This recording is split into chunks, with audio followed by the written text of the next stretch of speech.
Baik.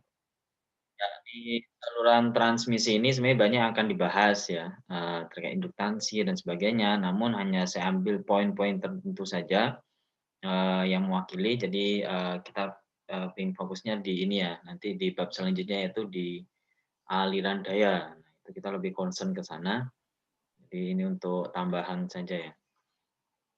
Jadi tidak ada hitung-hitungan yang nah kemarin itu, ini salah satu diagram ya, diagram yang mewakili multiphase secara lengkap ya, yang terhubung antara piranti satu dengan yang lainnya.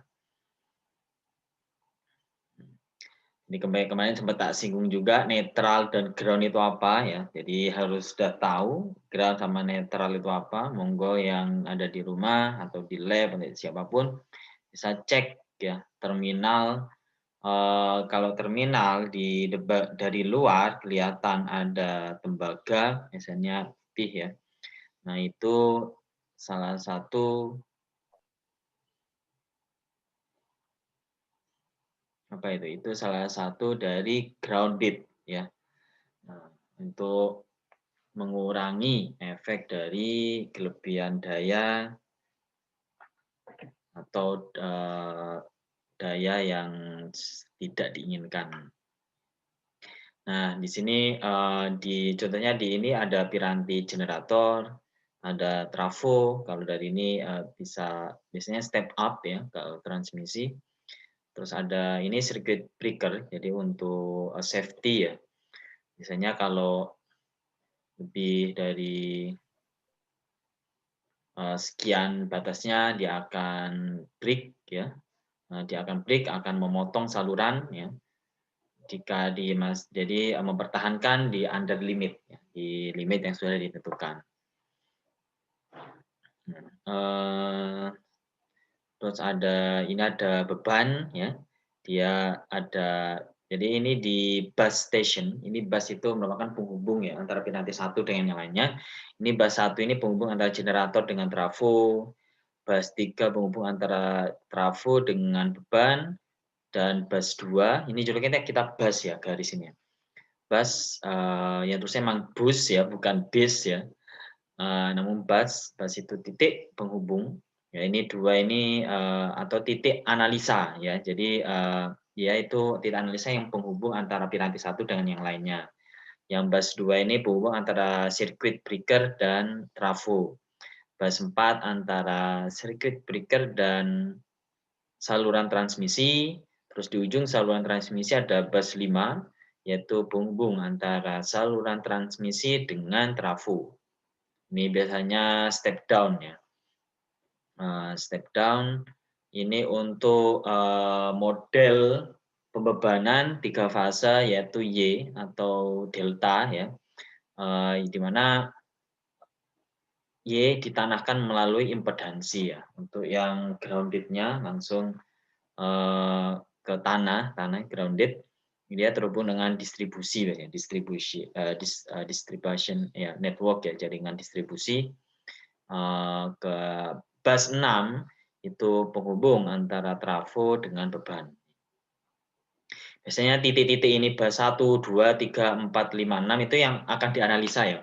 Di titik tersebut biasanya banyak alat-alat ukur yang diimplementasikan ya untuk memonitor baik itu kondisi state jaringan ya, kondisi semisal kondisi tegangan dan arus yang mengalir berapa ya, kondisi daya aktifnya berapa, reaktifnya berapa, dan seterusnya. Jadi biasanya ya makanya disebut dengan bus station ya. Di sini pasti banyak alat ukur piranti yang akan dianalisa. Baik itu dan ini juga membantu ketika kita menganalisa suatu jaringan dengan simulasi. Nah, ini kemarin udah dibahas ya. Ini rumus resistansi. Jadi terdapat resistansi di dalam induktor ya, namun seminimas mungkin. Ini induktansi ya, akibat dari arus yang mengalir pada saluran, sehingga menghasilkan suatu flux induksi magnetik. Ini udah ya. Jadi akan tidak hanya mengakibatkan flux ya, medan magnet untuk dirinya sendiri karena satu saluran kan beberapa induktor ya. Namun juga menginduksi ini ya, ada flux antara induktor satu dengan yang lainnya. Ya, kemarin ini yang komponen A, B, C dan sistem 4 konduktor ya. Sistem 4 konduktor ya, konduktor 1 akan menginduksi ini apa, ada induksi magnetik antara konduktor 1 dengan 2 dengan 3 dan dengan yang bagian netral. Nah, impedansi. Nah, kemarin ini juga impedansi itu merupakan satuan ukur yang diukur dalam satuan ohm ya. Jadi dia terdiri dari resistor untuk relnya dan imbas, ya, tegangan imbas yaitu untuk konduktor dan kapasitor ya. Jadi untuk bilangan imajinernya. Ini kemarin bentuk konfigurasi delta ya. Ini transposisi, ini biasanya kalau bentuk ini untuk menyeimbangkan ya, pengembalian keseimbangan ketiga fasa dengan mempertukarkan posisi penghantar yang misal kita sebut dengan penghantar A untuk posisi 1, ya ada 3 posisi 1, 2, dan 3. Yang awalnya posisi 1 itu A, terus dia ditransposisi, dipindah ke posisi 2, dan C pindah ke posisi 1, dan B pindah ke posisi 3, dan seterusnya. Ini biasanya untuk mempertukarkan posisi-posisi penghantar pada selang jarak yang teratur sepanjang saluran. Untuk menyeimbangkan ya ketiga fasa. Baik, selanjutnya ini, selanjutnya itu ada kapasitas.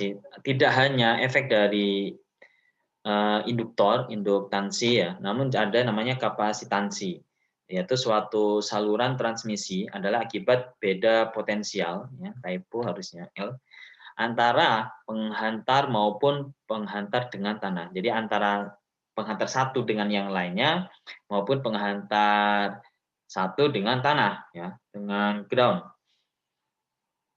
Jadi kapasitor ini kayak ibarat ini ya, bendungan gitu ya.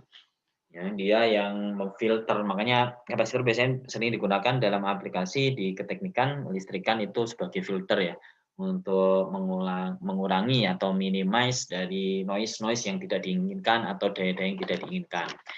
Nah, jadi ilustrasinya kalau kita lihat kapasitor di dalam kan nggak kelihatan ya.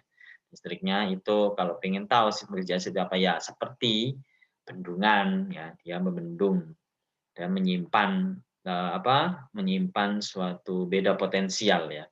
Kalau ini karena ada suatu penghantar satu dengan yang lainnya, penghantar dengan tanah, sehingga ada beda potensial ya. Jadi dia menyimpan suatu beda potensial antara penghantar satu dengan yang lainnya, disebut dengan kapasitansi. Kapasitansi ini menyebabkan penghantar tersebut bermuatan ya. Jadi antara penghantar satu dengan yang lainnya atau penghantar satu dengan tanah akan mengakibatkan adanya ini bermuatan seperti yang terjadi pada kapasitor ya, bila terjadi potensial di antaranya. Jadi jika ada potensial di antaranya ya akan bermuatan. Ini rumus umum ya, nilai kapasitansi untuk satuan kapasitansi F ini apa? Ada yang tahu? Nih. Ini satuannya F per meter. Ya, F ini apa? Satu kapasitor.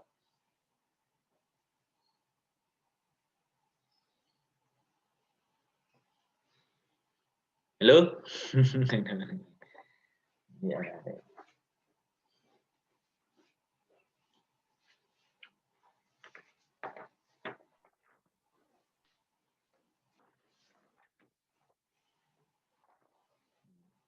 Ini kalau nggak tahu, ini satuan kapasitor, ini apa F-nya ini? Saya sambil presensi.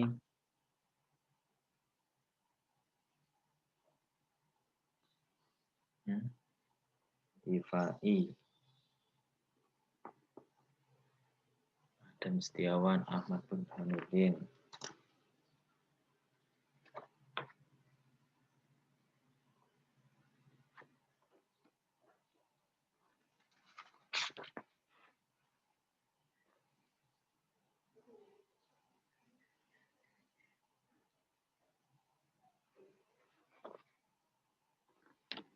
Halo, kok ini nggak ada yang tahu? Ini apa udah tidur semua atau gimana ini?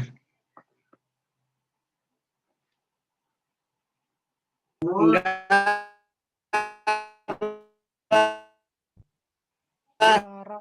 Ada Hmm. Pak, hadir. Hadir. Ini F ini apa ini? Ada Iya yang tahu Pak, nggak hadir Pak. satuan kapasitor? Syarat Pak. Farad, ya benar. Ngetes aja kok hilang nggak apa? Cek masikan. F ini farad ya. Ntar baca materi ini bingung. F meter apa ini? Kalau meter udah tak berjelasin. F ini apa? Farad ya. Itu farad per meter. Ini kan namanya aja sifat ya, kapasitansi. Beda kalau nilai kapasitor. Kalau kapasitor itu satuannya ya farad. Ini nilai kapasitansi karena ini transmisi kan panjang ya. Jadi sifat kapasitor atau kapasitansi udah kata sifat ya. Kapasitansi sifat dari kapasitor yaitu farad per meter. Jadi satuan farad tiap meternya berapa. Nah, itu rumusnya pi kali ya. Ini ya. Pi kali K dibagi ln rasio antara D, jarak antara penghantar ya, dan R yaitu jari-jari antar penghantar. Terus K ini adalah permeabilitas bahan dielektrik ya. Jadi dia nilai konstan dari suatu bahan ya yang mengakibatkan adanya muatan karena beda potensial antara penghantar satu dengan yang lainnya atau penghantar satu dengan tanah. Ini nilai konstanta ya dengan satuan tertentu dan CAN dan di sini ada CAB kapasitansi dari konduktor satu dengan yang lainnya itu CAB ya antara penghantar A dan B farad per meter F per M ini ya. Terus CAN yaitu kapasitansi antara penghantar dengan tanah ya netral. Jadi yang netral ini langsung ditanamkan ke tanah ya yaitu F per M. Jadi ini rumus umum kalau kita yang tahu kalau kapasitor biasanya udah langsung identify ya. Itu kan udah tahu apa alatnya udah ada spesifikasinya. Nah kalau ini sifatnya ya, karena kita nggak tahu nilainya antara penghantar satu dengan yang lainnya kita bisa hitung ya dengan hubungan antara nilai bahan dielektriknya, nilai dr ya, dan P kan udah nilai fix yaitu 22/7 atau 3,14. Ntar saya coba presensi dulu ya. Mas Ilham, Rifai, Adam Setiawan, Ahmad Burhan mungkin Billah, Ahmad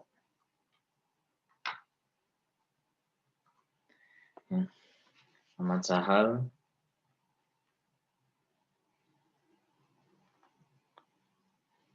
ya Arif Kesuma, Dwinanda,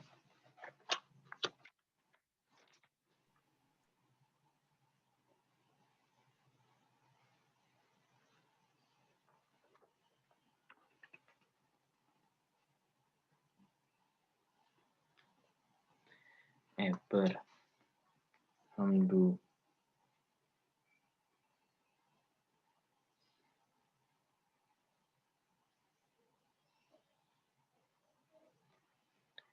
Ismi Muhammad Sofi.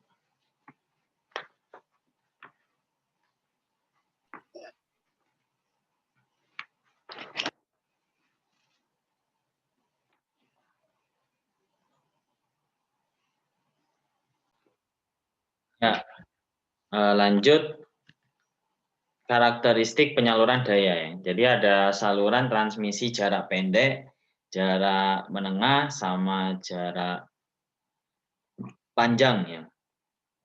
Nah, untuk jarak pendek, jadi jarak pendek ini untuk kriterianya yaitu pengaruh kapasitansi dan konduktansi ya. Konduktansi itu beda ya. Konduktansi itu satuannya kan Henry, jadi Henry per meter. Dan kapasitansi yaitu farad per meter ya dapat diabaikan, jadi kebocorannya dapat diabaikan pada saluran pendek. Ini untuk kriteria kurang dari 80 km. Jadi untuk kebocoran konduktansi dan kapasitansi itu diabaikan. Ini kalau jadi kategorinya itu kurang dari 80 km. Nah, maka saluran tersebut sebagai rangkaian impedansi yang terdiri dari tahanan. Tahanan itu resistor ya. dan induktansi. Ini induktansi itu sifat dari induktor. Ya. Jadi ini saluran ujung pengirim yang disebut dengan tegangan E sumber, S ini sumber, ya, sources ya atau sumber, terus melewati arusnya yaitu tahanan atau resistor atau hambatan dan melewati induktor atau sifatnya induktansi dan menyuplai beban R, beban di sini ya, atau disebut dengan R itu receiver ya, tekanan yang terima. Nah, ini kan habis. Nah, aku mau tanya nih ya. Tegangan ES sama ER sama nggak?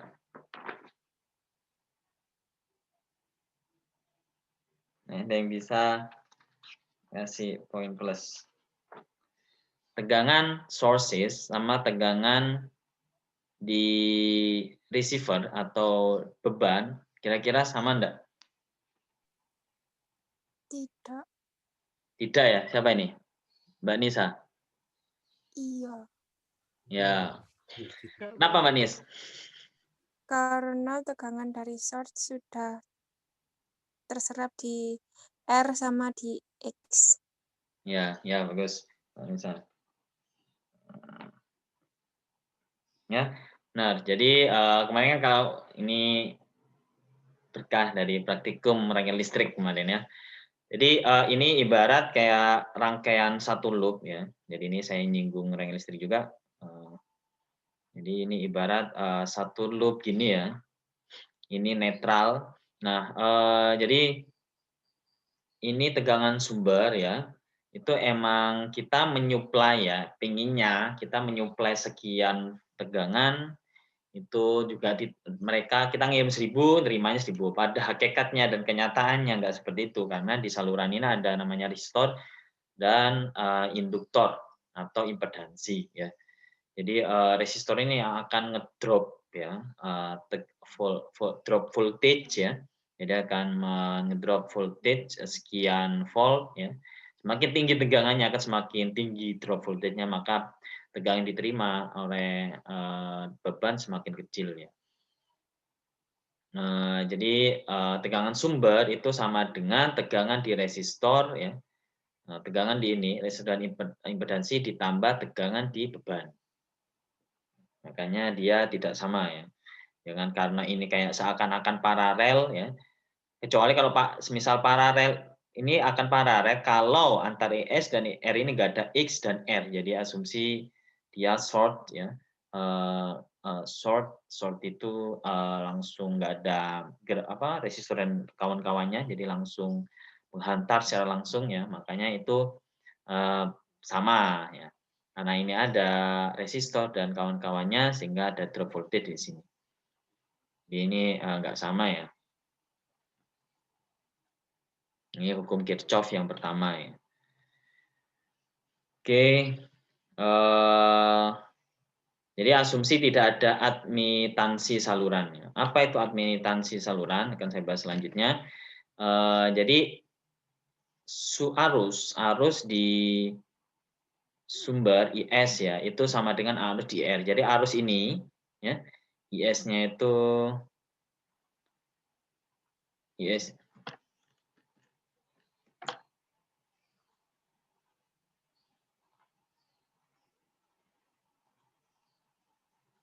IS-nya itu ini ya, IS ya. Ini IS, ini IR. Jadi arus yang melewati di sumber itu sama dengan arus yang melewati di resistor ya. Kalau secara seri baru sama ya arusnya.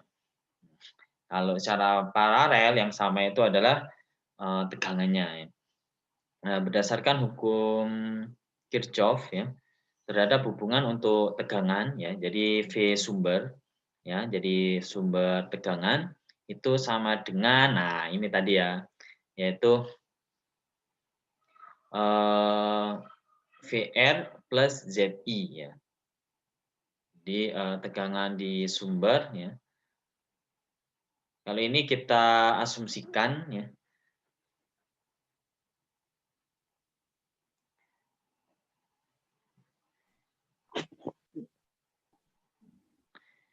Jadi kali ini kita asumsikan tegangannya di drop ke ini ya, ke resistor dan X. Jadi Vs sama dengan VR ditambah Zi ya.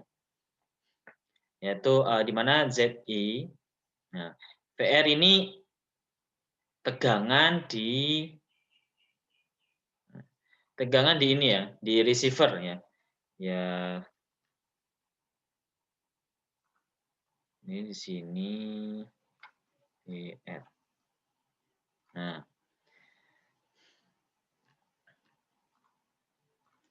Jadi tegangan sumber itu sama dengan ya tegangan ini arus dikalikan Z. Z itu komponen resistor dan X ya. Ini Z.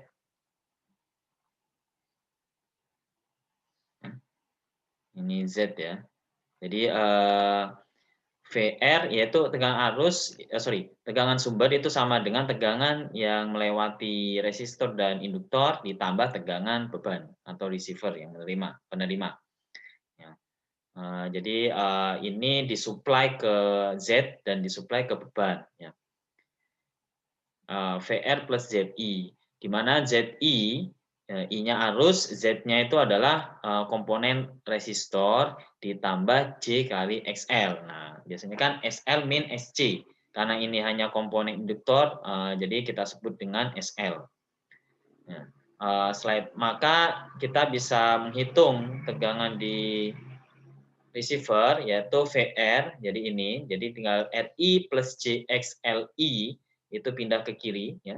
Pindah di seberang sama dengan, sehingga Vs min RI min JXLI ya. Jadi tegangan di beban itu sama dengan tegangan sumber dikurangi tegangan yang kedrop oleh impedansi Z.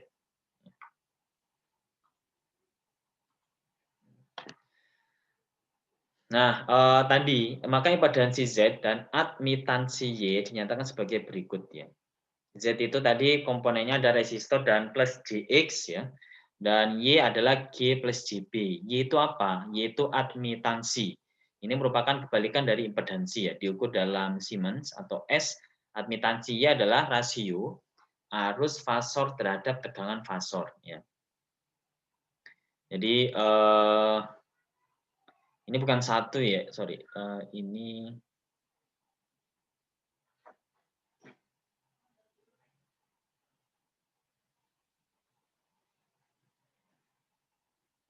Ini arus ya, sebentar.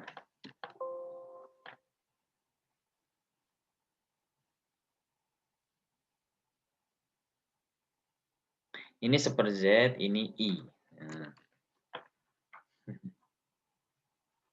Nah, begini ya. Jadi Y itu sama dengan 1 per Z ya. Dia merupakan kebalikan, namanya dia kebalikan jadi 1 per ya. 1 per impedansi. Ya, impedansi tadi kan terdiri dari resistor dan X atau induktor. Atau sama dengan I per V ya. Biasanya kan Z itu sama dengan V per I. Nah, ini kebalikannya. Makanya Y ini kebalikan juga, yaitu perbandingan antara arus dibagi dengan tegangan.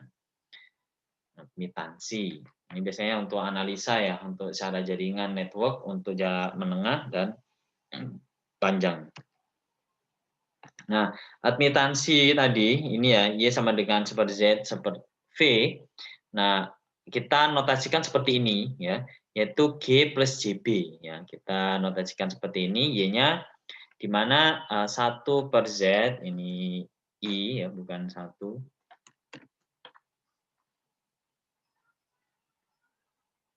Ya.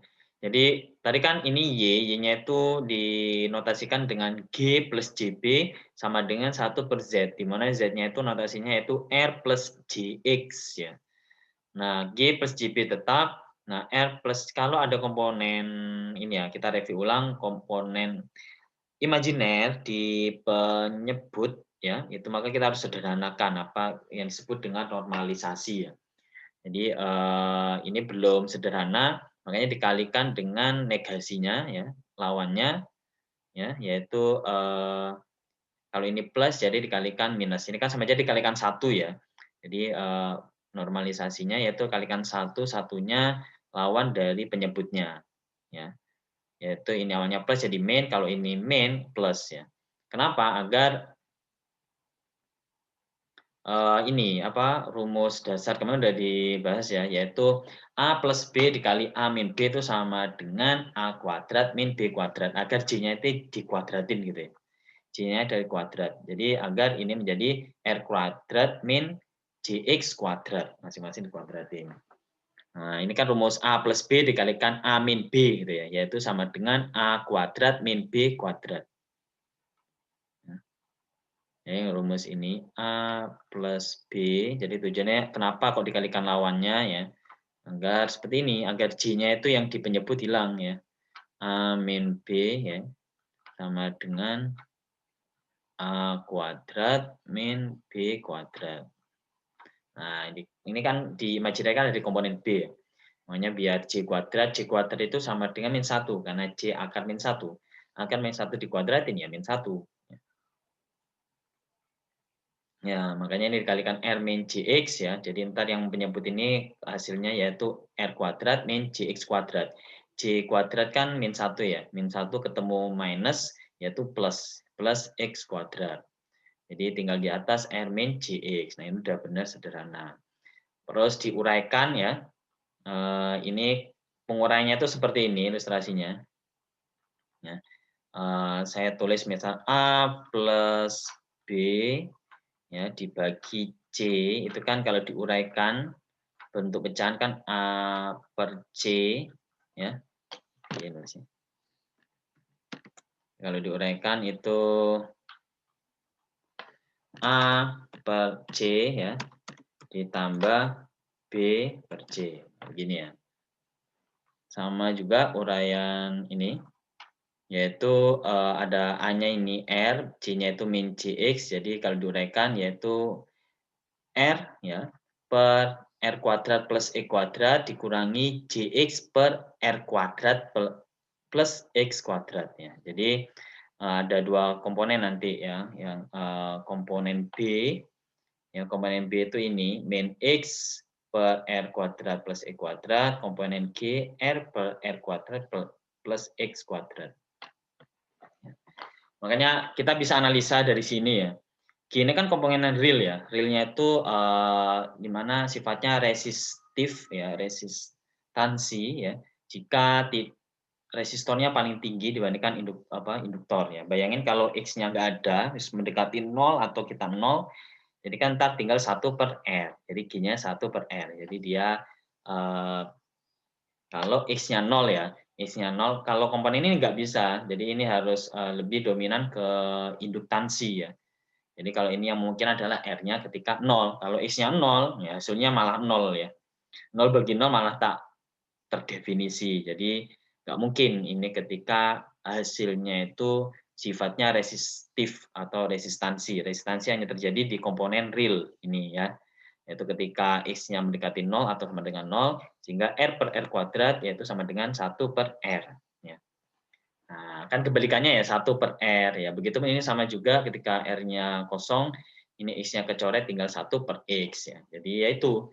Jadi admitansi itu ada kebalikan dari Z atau kebalikan dari komponen resistor dan kebalikan dari dan atau komponen kebalikan dari induktor ya, induktansi.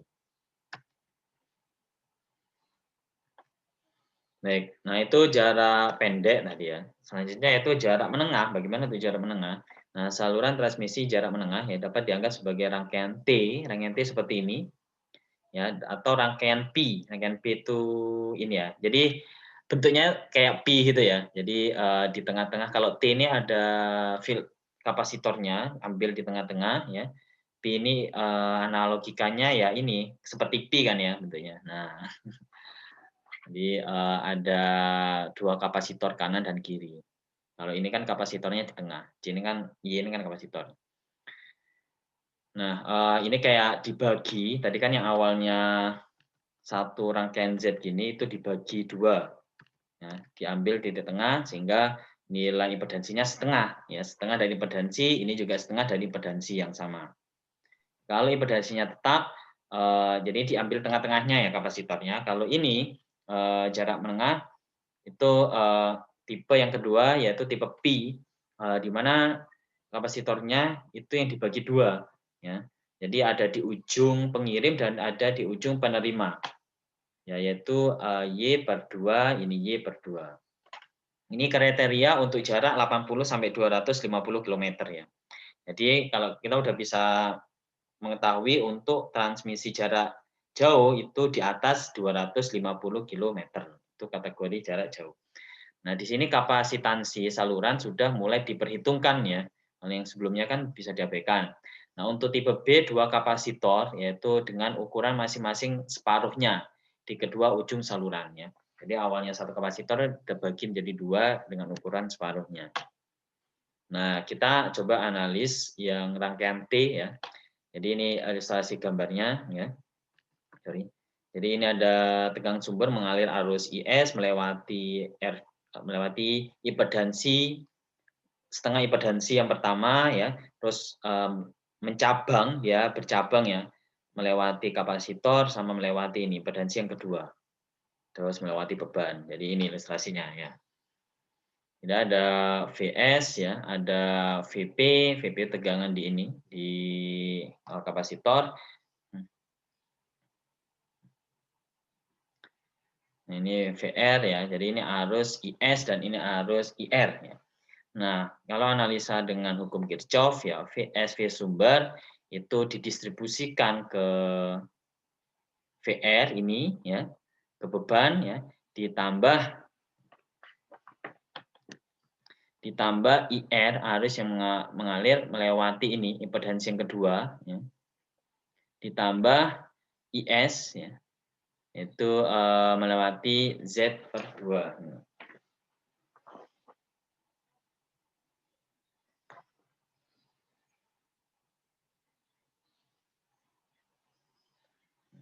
Jadi VS yaitu distribusi ke ini ke VR Z/2 yang pertama dan yang kedua. Nah, jadi IS itu di mana untuk IS ya. Ini kan sumber tegangan, maka dia distribusinya ke ini, ke impedansi sama ke beban. Ya. Kita analisanya itu loop yang terluar ini ya. Nah, analisanya kan ada asumsi ini open ya. Jadi ada ini loopnya itu ini yang terluar ya, yaitu VS melewati Z/2 melewati Z/2 ini melewati VR. Nah, ini hukum Kirchhoff ya. Terus IS ya, IS itu arus yang ini, IS itu sama dengan ya. Jadi dia nyabang ya. Lalu hukum Kirchhoff ketika ada arus percabangan itu sama aja dia terbagi ya. Ya.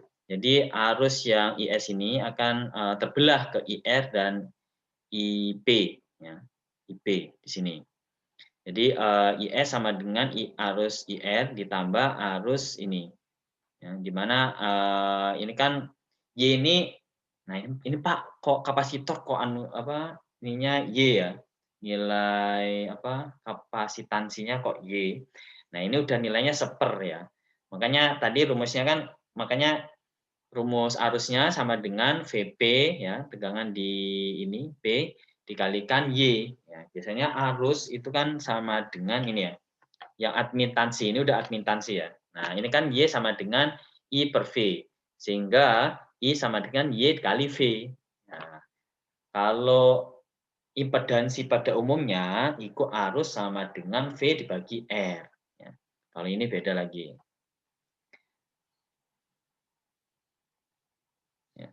Kalau admitansi yaitu I arus sama dengan VB kali Y ya. Ini Y ya, bukan nilai impedansi kapasitor.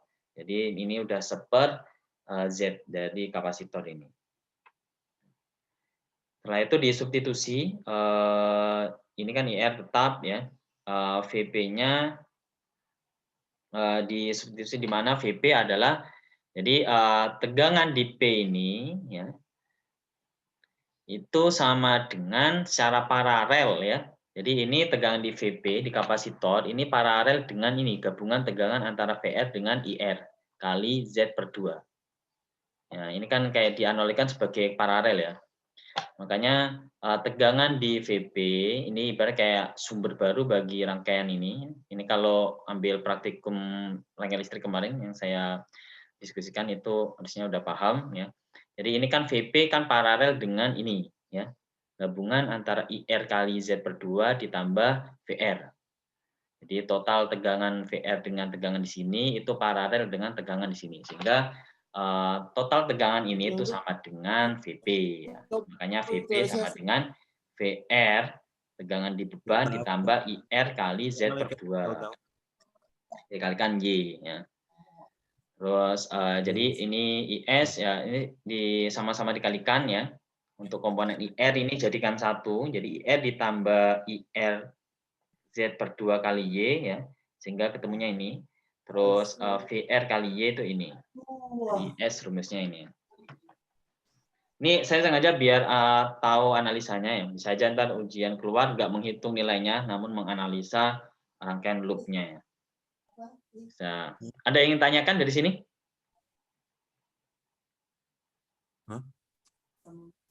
Ada. Hah? Nggak paham tadi.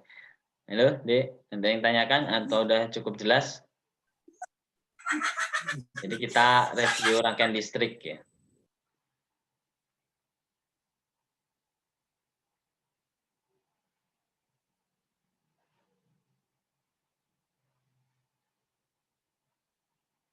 Gimana? Ada yang tanyakan atau udah cukup jelas ini? Kok bisa analisanya gimana? Jelas, Pak. Jelas ya, Mas Rozi, mantap. Nah, selanjutnya itu rangkaian pi ya. Rangkaian pi ini rangkaian pi itu kapasitornya ada di ujung-ujung ya. Jadi ujung di pengirim, jadi dia paralel dengan V sumber, terus kapasitor di ujung penerima paralel dengan tegangan di beban R ya, receiver penerima. Ini coba ini VS ya, tegangan sumber itu sama dengan ya VR ditambah IP. IP kali Z. Di mana IP adalah IR, ya, IR itu ini, ya, IR ditambah IR ya ditambah VR kali Y/2. Jadi arus ini di rangkaian seri ya, arus di rangkaian seri dia menyabang kan ya. Ya, jadi IP itu ini, IP itu arus I seri.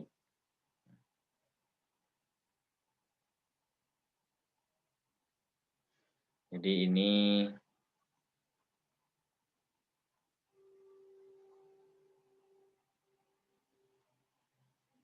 merupakan IP ya. Nah, makanya di sini kan percabangan ya IP-nya.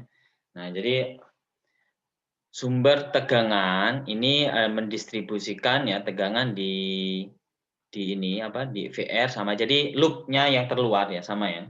Loop-nya yang terluar. Jadi ini lingkarannya VS melewati Z melewati beban muter ini. Jadi VS itu sama dengan VR ini ini atau ini dulu kebalikannya VS sama dengan IP ya dikalikan Z ini ditambah VR. Ya. Di mana IP itu sama dengan percabangan ya. Kalau percabangan itu kan yang dicabang itu penjumlahan ya. Jadi I di sini ya.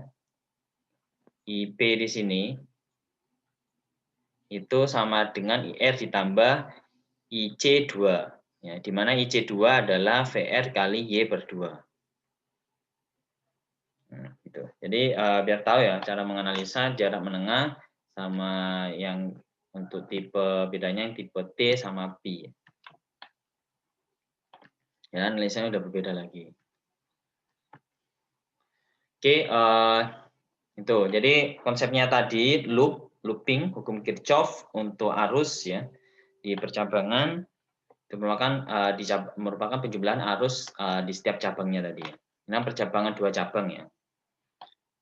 Diingat kembali untuk arus. Baik. Besaran nilai resistansi, reaktansi seri, induktif ya, dan admitansi shunt. Nah, itu disebut dengan R ya. R ini kan nilai nilai satuan ohmnya. Jadi ini untuk membedakan R besar, X besar, Y besar ya. Ini kalau ini kan satuan ohm, kalau ini kan 1 per ohm ya. Ini 1 per ohm. Karena ini kan 1 per Z atau 1 per R atau 1 per X ya, admitansi. Jadi kalau untuk R kecil, X kecil, Y kecil ini untuk satuan ohm per meter. Jadi ini D-nya kan panjang ya, panjang dari saluran transmisinya ya. Jadi bayangin panjang saluran transmisinya, jadi sifat resistansi per meternya. D-nya pindah ke kiri kan R per D ya. Jadi ohm per meter dan seterusnya. Oke, itu dulu ya pertemuan kali ini. Jadi kita hanya, terutama yang paling penting ini ya, yang admitansi akan kita bahas lagi ketika di bab selanjutnya, yaitu analisa aliran daya. Ya. Sama perhitungan gini ya, perhitungan gini ini harus bisa ya untuk latihan di aliran daya.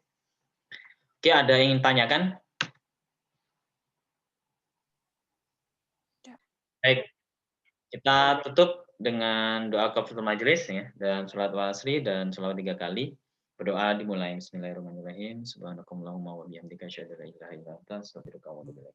Wal asri bismillahirrahmanirrahim. Wal asri innal insana lafi khusrin illa alladziina amanu wa 'amilus sholihati wa tawassaw bis sabr. Sallallahu alaihi Muhammad sallallahu alaihi wasallam. Ya, dari saya kalau kurang mohon maaf. Kalau ditanyakan monggo silakan, dan ketemu kembali di pertemuan selanjutnya di jam seperti biasa ya.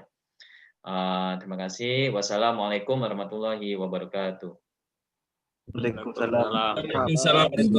warahmatullahi wabarakatuh. Selamat happy. Pak. Ya, saya izin nutup Zoom-nya.